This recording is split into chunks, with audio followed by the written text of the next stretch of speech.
if I'm on the go, if I'm leading a busy lifestyle, how do I hit my macros knowing that I'm not always prepping my meals at home? So today we're going to talk about how to hit your macros when you have a busy lifestyle that includes traveling.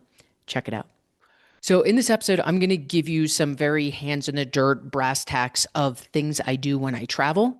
I want to start the conversation, however, with a 30,000-foot view and a reminder of the things you hear me say time and again if you hang out here quite often. This is never going to be perfect, right? Even if you think you are doing it perfectly, nutrition labels themselves have a 25% margin of error. So what I always come back to is if we are going to be binary about this, because the nutrition world loves a binary, right? We're all in, we're all out. We're doing this perfectly or we cave and binge. I don't buy into that. But for purposes of right now, if we're going to be binary about this, and we call option A the seafood diet, I see food, I eat it, the shame, the blame, the guilt, the regret kicks in. Or option B is I'm conscious of what I'm eating. I'm doing my best to get within my macro goal ranges for my personal body. It's great some days, I blow it some days. One of those options is infinitely better than the other. So a lot of this goes back to I did an earlier episode about why 75% is better than 100, and that comes into play here, especially when we travel.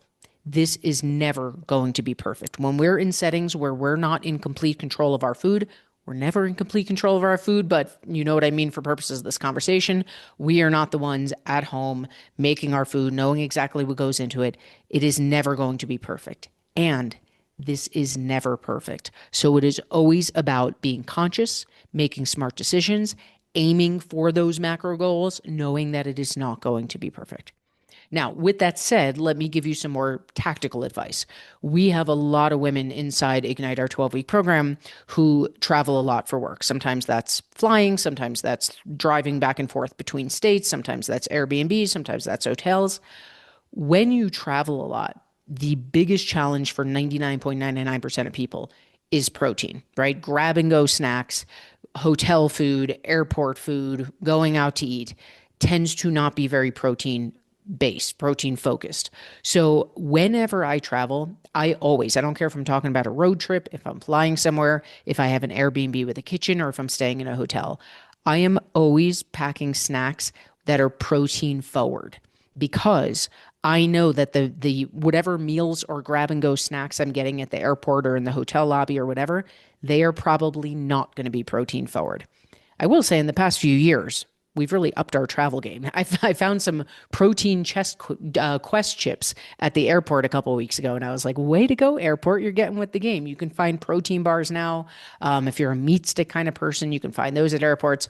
So we're getting with the program. Protein is becoming a buzzword, and hotels, airports, they're getting with it. And I don't want to risk that, right? If I'm flying to the middle of nowhere, I don't want to bank on the fact that they have protein snacks. As of the time I'm recording this, I was in Belize not too long ago. There was not a lick of protein to be found in the gift shop. Tons of seafood at the restaurant, which was fantastic. But on the days that we were going to travel, go on an adventure, see a tour, that was when I was like, good looking out past Rachel, because I have a suitcase full of protein-based snacks because it ain't coming from the store on the on the resort grounds. So anytime I travel, I am always packing protein-based snacks. I did an episode a little while back where I talked through my top 5, but anything, protein bars, protein chips, protein powders, if you're okay with the more processed stuff, dried edamame is always in my suitcase, dried chickpeas, those more protein forward snacks that I can take with me. Okay. Now, that's how I fill in the gaps. That's how I make sure that even if I'm grabbing and going, even if I'm eating at restaurants, that I can rest assured that I might not hit my protein goal perfectly, and I am set up for success. The other element that I'm going to include on travel days is something that we've talked about in earlier episodes. We talk about it endlessly inside Ignite, and that's the concept of anchor meals. An anchor meal is very simply a meal that you design your day around. So I'll give you a couple examples. If you're someone like me that loves brunch, I love brunch. Or you could use dinner. If you know you're traveling and you've got a work dinner that night, so you're going to go out to eat. Here's what you're going to do. Before you have stepped foot in that restaurant, so let's just use dinner for ease of conversation. Let's say tonight you are flying out in the morning and you have a business dinner that night. So I've packed my protein snacks, but I know this dinner's coming. what I'm going to do that morning while I'm sitting at the airport waiting for my plane to board is I'm going to guess. I don't know where we're going for dinner. It's my boss is calling the shots. I'm not looped in, so I don't know exactly what I'm eating. I'm going to guess. Well, usually when we're taking a client out, we go to like a new Americana place. And when we do that, I tend to get the salmon. Okay. Real quickly, if you need some help with protein, one of my favorite guides that I have out there is called 8 Ways to Add Protein to Meals You're Already Eating. And it even includes a whole bunch of vegan and vegetarian options. You can go to mindstrongfitness.com/protein guide or just use the link in the comments below to grab your copy. Now, let's get back to the episode. So I'm going to go in my app and I'm going to input what I might have for dinner. Now, maybe you land and plot twist, this client loves Italian, so your boss has booked a different dinner. It doesn't matter. What matters is we are not wishing, hoping, praying, and guessing. We're taking a guess, knowing that we can tweak and adjust. Okay, so I'm like, well, usually on these work dinners, I do some kind of salmon. I'm going to go in my app. I'm going to type in, grilled salmon, whatever it is. And there's going to be about 10 entries. Okay. Some of them will be very wishful thinking. I wish there was 2 grams of fat in salmon. I can deduct that that's probably not accurate. There's 8 entries that say, the dish is more around 14 grams of fat, 20 grams of fat. That sounds more like it. Doesn't matter. Doesn't have to be exact. Pop it in my app. What else? Well, usually at these work dinners, I have a glass of wine. If I'm being honest, I'm having 2. Boom. We know how to factor alcohol into our macros. I'm going to put it in early. What else? Well, usually I'll get, French fries on the side, boom, put it in. Here's what we're now doing. We're taking out the open-endedness, right? None of this is exact. I'm going to keep coming back to that. But I know I've accounted for some kind of dinner. It's probably not exact. It's probably going to need to be tweaked and adjusted later on. Fine. And I've set myself up for success with protein-based snacks that I can fill in throughout the day. So what I'm not doing anymore is saying, oh, I have a business dinner tonight. I blew it. All my goals are out the window. Why am I even doing this? I should give up. It's not realistic for my lifestyle. Instead, it's cool. Here's what I have for dinner. It's already been quote unquote spent. It's already been pulled out of my macros. I've got these protein-based snacks, so I know I can fill in as needed throughout the day. And now, as I'm traveling, as I'm grabbing airport food, as I'm grabbing things from the hotel or cooking something in the Airbnb, I know what I have left in my quote unquote budget, and I'm just filling in the gaps between the travel day to when I get to that dinner. I'm going to say it again because this is where most people get hung up. It is never going to be perfect, and it doesn't need to be. This is where it gets under my skin about diet culture, right? We are so brainwashed to think if I am not eating chicken and rice and nothing quote unquote bad, and I'm not hitting my macros perfectly, why am I even doing this? I'm throwing cash down the drain. This doesn't work. I'll start again in 2 years when I have a new job.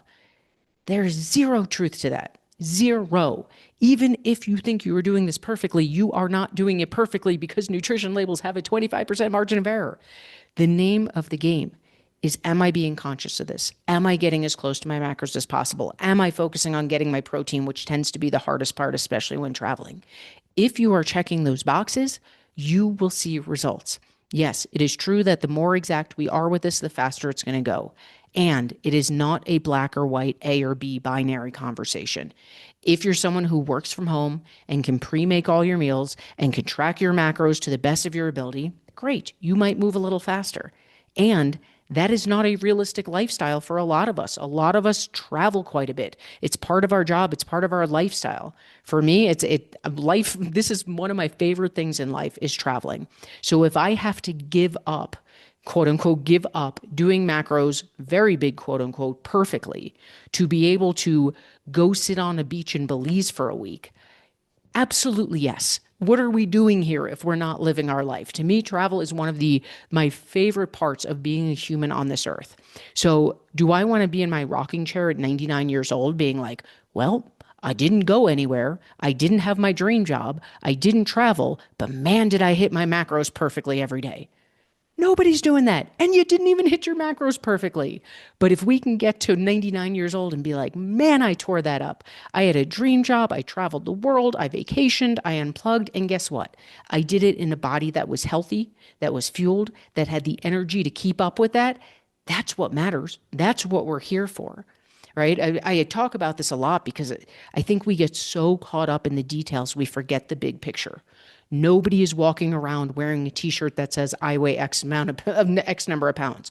Nobody's walking around wearing a t-shirt saying I lost X amount of weight. This is about how we feel. I use the rocking chair test 20 times a day. When I'm 99 years old, reflecting back on my life, what decision did I want to make? How would I want to feel? And I could guarantee none of us are sitting there patting ourselves on the back because we tracked our macros perfectly in our 20s, 30s, 40s, 50s, 60s, 70s leading up to that. It's about, did I make a difference in this world? Did I have family and friends who love me? Did I have a body that could support the life that I wanted? To me, that's what this is about. I don't give a crap what that scale says. What I care about is that my body is healthy enough to keep me going, that I have energy to live a life that sets my soul on fire. How do I do that? Not by being perfect, but by being conscious and using these little hacks that help me do it while I'm living said life. So, going on a rant there, because to me, this is why I work in this industry. This is what it is all about. It is not about the number on a scale, it is about the life that sets our soul on fire. So, if you are someone who travels a lot, know that it's not going to be perfect. Just embrace the fact, radical acceptance, this is never going to be perfect. By the way, it is never going to be perfect. Even if you didn't travel, it's never going to be perfect. So use anchor meals as needed. Maybe that dinner is a lunch instead. Same rules apply. Pack your protein-based snack. Again, I have episodes about that. We've got free guides for that, everything that can help you. Do the best you can, make educated decisions, focus on your water, focus on all the things we talk about here. At the end of the day, this is not a black or white, all in, all out conversation. It's about making smart choices and doing the best we can. And that is how our body responds and we see results.